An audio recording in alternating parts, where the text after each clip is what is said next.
Hello everyone, আজকে যে আমি ভিডিওটা করছি সেই ভিডিওতেও আমরা আজকে শিখব আছের ব্যবহার।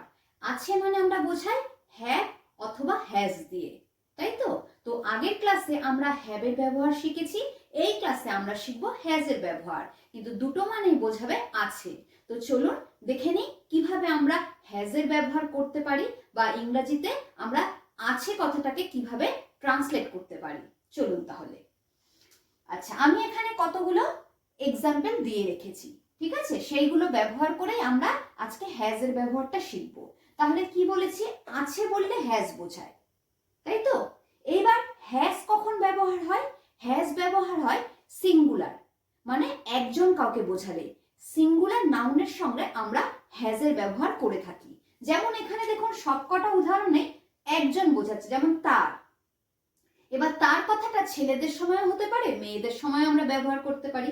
এখানে যেমন আমি উল্লেখ করেছি ছেলেটার, পরেরটাতে লিখেছি মেয়েটার, তার পরেরটাতে আমার বাবার। তাহলে দেখুন কিভাবে আমরা হ্যাজের ব্যবহার করে সেন্টেন্সগুলোকে তৈরি করছি। তাহলে তার আছে, যদি আমি ধরে নিলাম এখানে আমি ছেলের কথা বলছি, তাহলে কি লিখব? He has.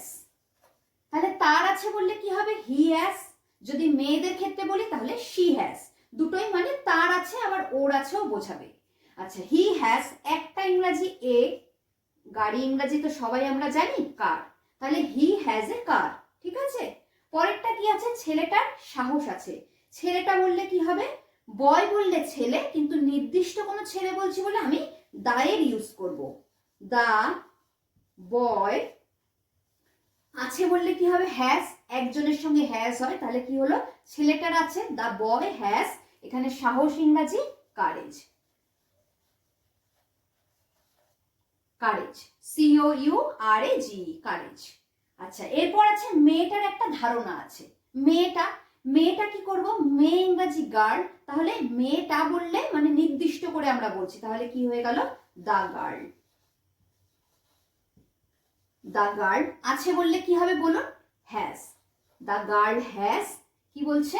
একটা ধারণা আছে। এখানে ধারণা ইংরাজি হচ্ছে আইডিয়া, ঠিক আছে?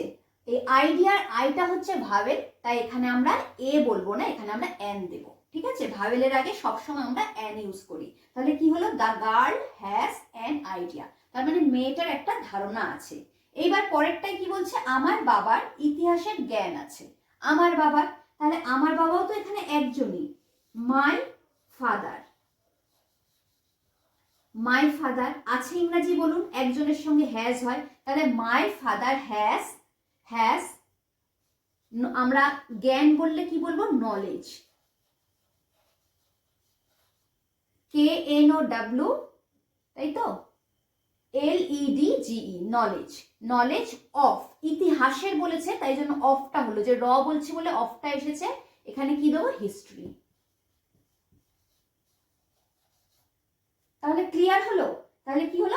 আমার বাবার ইতিহাসের জ্ঞান আছে, তাহলে কি বলবো? My father has knowledge of history. তাহলে আপনারা শিখলেন যে আমরা আছে মানে হ্যাজ এর ব্যবহারটা এখানে কিভাবে করতে পারি। তাহলে আরেকবার আমি রিপিট করছি, হ্যাজ সবসময় সিঙ্গুলার নাউন, মানে কোনো একজনের সঙ্গে ব্যবহার করা যেতে পারে একটা যে কোনো জিনিস। যদি আমি বলি যে, ধরুন আমি গরুর কথা বলি, যে গরুর 4টে পা আছে, সিংহের 4টে পা আছে, তাই তো?